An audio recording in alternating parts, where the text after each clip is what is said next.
Hello friends, તો ચાલો આજે આપણે બનાવીશું પાણીપુરી. તો પાણીપુરી માટે આપણે રાત્રે ચણા પલાળી રાખ્યા હતા, તો એને કુકરમાં બોઇલ કરી લઈશું પહેલાં તો આપણે. અને પાણીપુરીનું પાણી બનાવવા માટે પુદીનો, લીલા ધાણા, લીલા મરચાં આ બધું જ સાફ કરીને ચોખ્ખા પાણીથી ધોઈને મિક્સરમાં ગ્રાઇન્ડ કરી લઈશું. બરફના ક્યુબ નાખીને એનો મસ્ત પાણી બનાવી લઈશું.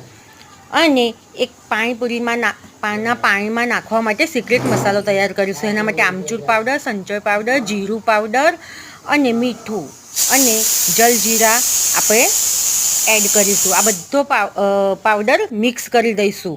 અને આ મિક્સરમાં ગ્રાઇન્ડ કરી લીધું. લીલા ધાણા, પુદીનો ને એ બધું. એ પછી હવે સંચળ પાવડર અને આ જે સિક્રેટ મસાલો તૈયાર કર્યો હતો, જીરું પાવડર, મીઠું એ બધું નાખી દઈશું. અને લીંબુ અડધું નિતારી દઈશું.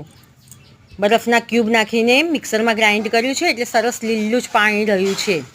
હવે બાફેલા બટાકા જે છે એમાં આપણે અડધી ચમચી તેલ ગરમ કરી અને હળદર નાખી થોડી અને મીઠું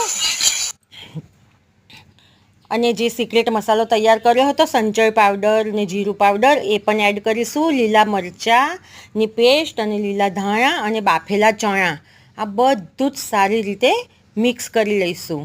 આમાં ચણા પણ આ રીતે તોડવાના, એટલે સારી રીતે મિક્સ થાય. જો આ રીતે સરસ ફેરવી લઈશું અને આપણો એ મસાલો તૈયાર કરી લઈશું. લીલા મરચાંની પેસ્ટ અંદર એડ કરી છે, એટલે તીખાશ ઓટોમેટિક આવશે, એટલે લાલ મરચું એડ કરવાની જરૂર નથી. આ રીતનો કલરફુલ મસાલો તૈયાર થઈ ગયો છે આપણો સરસ.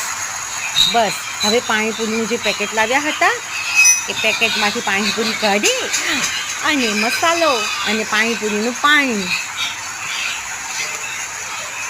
ડીશ તૈયાર છે પાણીપુરી. ચાલો ત્યારે પાણીપુરી આપણી રેડી.